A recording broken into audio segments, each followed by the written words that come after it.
This is the response that I got when I asked one of these subscribers to my channel what they wanted me to talk about next. Now, I definitely will not claim to be someone that can teach you how to make tons of money. After all, I've mostly chosen a life of minimalism and even lived out of my car for a bit. But there are a few specific life lessons that I learned in my 20s and 30s that I wish someone would have coached me through at an early age that brought me some very unique opportunities into my life. And maybe they can help you too. If you're like me, at some point you learned about the idea of putting on a suit and tie in order to put myself out there, make connections, and find work. But actually the best and most unique job opportunity that I ever had, as well as the highest paying clients that I found when I started a business in my 20s, came from my own personal network of friends and family. But the tricky thing is that at first it can be very awkward or embarrassing to open up and be honest about what you're working towards, what you dream of, or what you're struggling with. So for example, years ago when I tried starting a photo booth business, I was shy about telling my friends and family what I was trying to do because it didn't sound impressive, I wasn't funding some cool tech startup or looking for a job after graduating from some Ivy League school. I was just putting together some rinky-dink photography project with a friend. I did get some business that was paying a couple of hundreds of dollars here and there, but for a while, I was mostly kind of secretive about it all.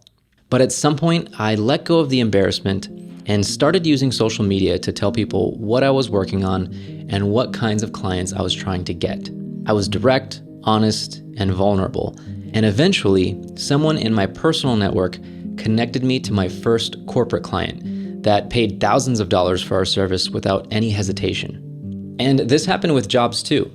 At one point in my life, I found myself lost and running out of money. And it started to become a bit embarrassing to tell people what I was doing or what I was struggling with, because here I was, a college grad, and getting closer and closer to my 30s without any idea of what to do next. Oftentimes when people ask us how we're doing in life, we kind of just revert to the same answer of, I'm fine, or everything's good. And even if we do kind of venture out and maybe be a little bit more open and vulnerable, we often have this tendency to put like a positive spin on it and make it sound like we've got everything under control, when in reality, we don't. But again, at some point, I started to just be a lot more open and honest about what I was going through. And when I started doing that, I found that the people closest to me really put in an effort to help. Eventually, one of my friends came up with the idea of introducing me to his mentor.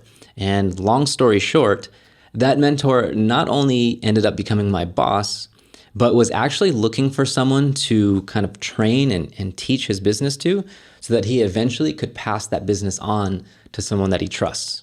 And so the big lesson for me was that despite the embarrassment and sense of shame that comes up with feeling lost, there are people that genuinely want to step up and help you. But first you have to let them know that you even need help in the first place. Once you do that, you may find that amazing and unexpected opportunities present themselves.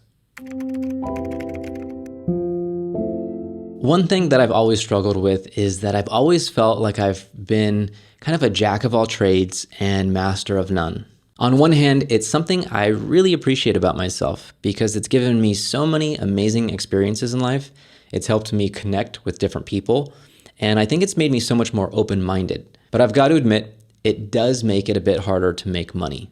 Like many people I know, when I went to college, I chose to major in business because I didn't know exactly what I wanted to do or what I was good at, but business just sounded like something that a successful person would study.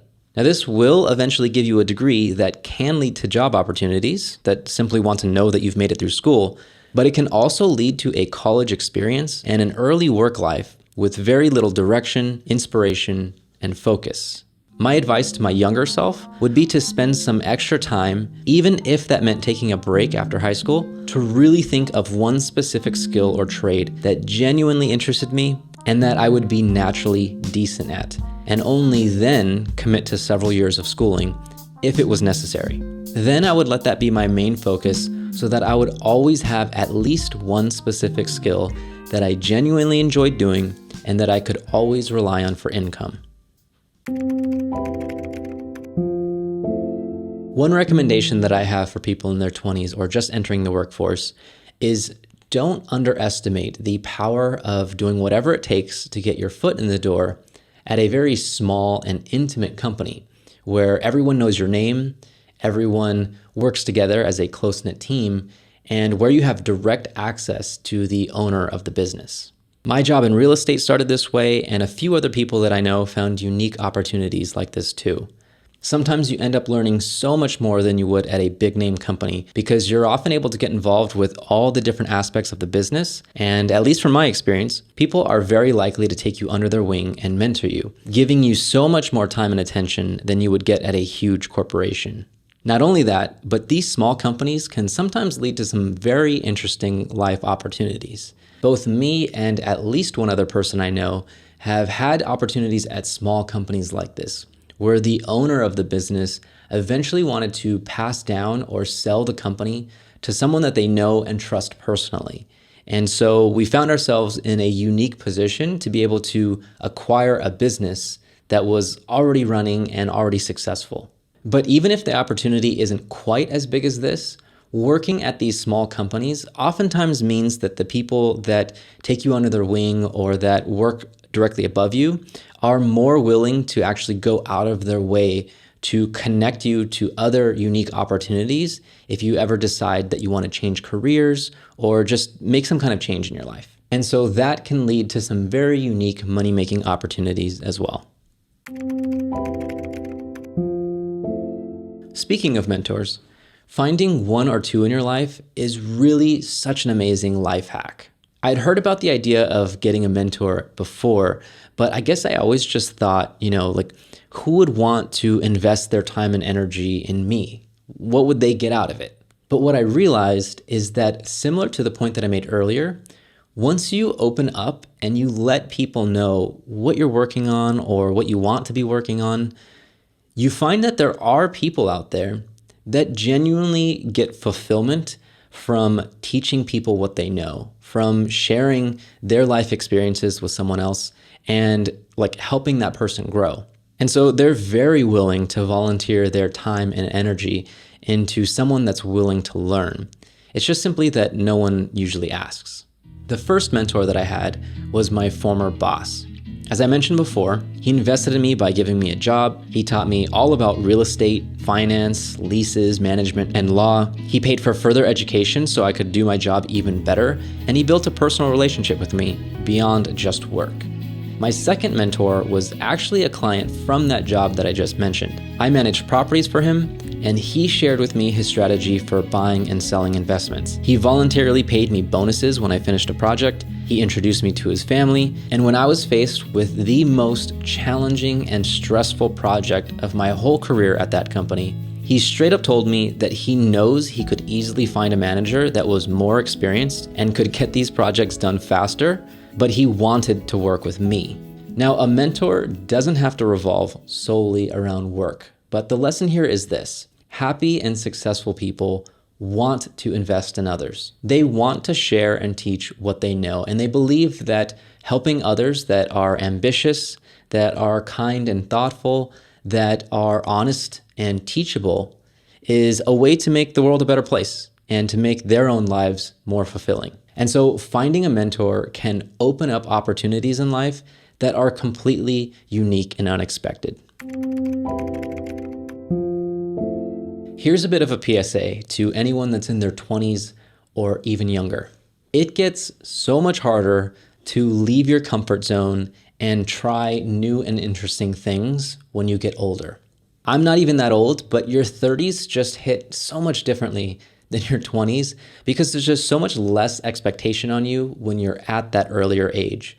And, like it or not, the world around you and even your own mind is going to put all of this pressure on you to start settling down and have everything figured out by the time that you reach your mid-30s. Now, I don't necessarily think that this is true, but the pressure is very real. And so the encouragement that I would give to my younger self is to really go hard into trying new and interesting things, even if they make me nervous or self-conscious, because it's oftentimes those things and just the simple act of putting yourself in an uncomfortable position that really helps us grow and can lead to some very unique life opportunities. One example from my life that I think actually could be very useful for a lot of other people is public speaking. I'll always remember that my dad once told me that the most valuable class he ever took was public speaking. I took that to heart and I decided to try it. It was super challenging and nerve-wracking, but I found that I was naturally pretty decent at it. But still, I remember this time after I transferred to a 4-year university where I had just joined this business organization on campus. We had this thing where in the beginning of the year, people from each organization would go into different classes and basically stand in front of the class and talk about the organization and why they should join. And there was one day when I was still new and I had just joined the board of this organization that I was in, where the president came up to me and said that he was supposed to be giving a speech or a presentation in one of the classrooms, but that he couldn't make it anymore. And so he asked me if I wanted to do it instead. And me wanting to impress and make a good impression on the president of this organization, I immediately said yes. And I figured, how bad could it be? Once I got to the classroom number that he gave me, I realized that it wasn't actually just a small classroom like I was used to. It was an entire lecture hall. And so I ended up giving this presentation to like 100 students, and it was so bad. I'm pretty sure I was visibly shaking through the whole thing, like literally shaking in front of people. And I wouldn't be surprised if it actually encouraged people not to join our organization. But that experience, along with some kind encouragement from my friends, really became such an important life experience for me because it got one of the most terrifying and uncomfortable experiences of public speaking out of the way early. And so the moral of the story is when you're young, really try to lean into those uncomfortable and nerve-wracking experiences. Lean into that challenge of looking like a fool because it can take your skills completely to the next level. And like I mentioned before, it just gets so much harder to do that when you're older.